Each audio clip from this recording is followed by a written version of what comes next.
Let's take a look here at our new Jedi Worm.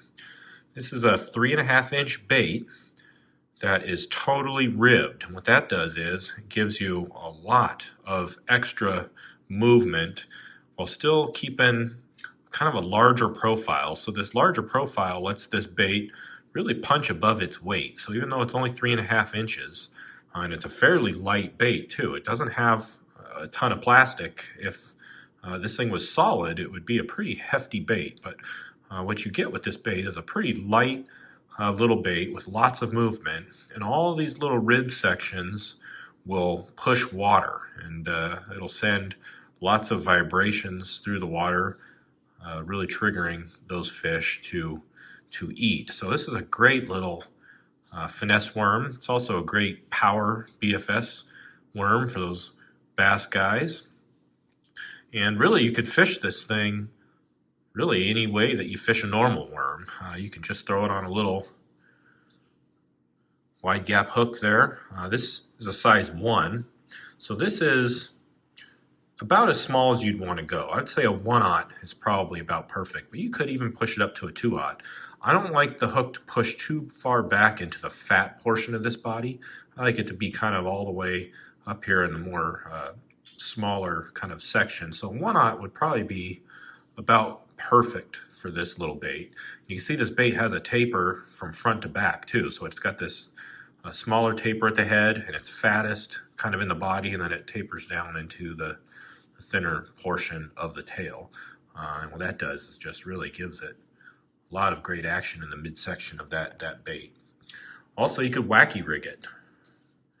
Just like that, a size 1 is a good little size wacky hook for this bait. But really, you could do anything with it. You could throw it on a cheb rig. The easiest way probably to fish this bait is just to throw it on a plain old jig head. Throw it on a 1/0, 16th or 8 ounce jig head, and just go to town. That's probably the easiest, most simple, effective way to fish this bait.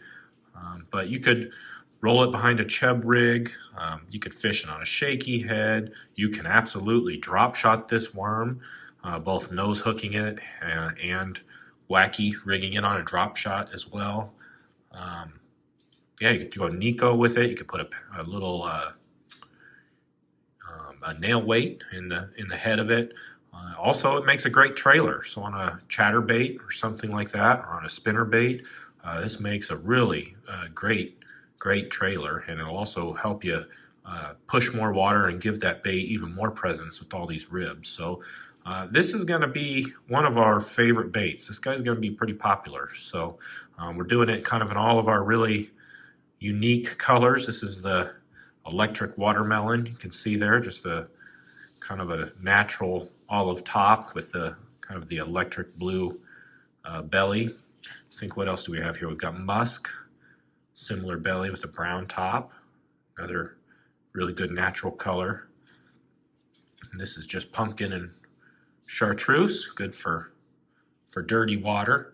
And right now we got a few other colors up on the website. I think there's some motor oils left. I think there's some Vader colors left. There's even some Cajun colors left. So keep your eye out. We're going to be pumping out more and more colors of this Jedi Worm because we like it. We're going to be fishing it, and we like making them too. So yeah, head over to the website, moondogbaitco.com, and get yourself some Jedi Worms.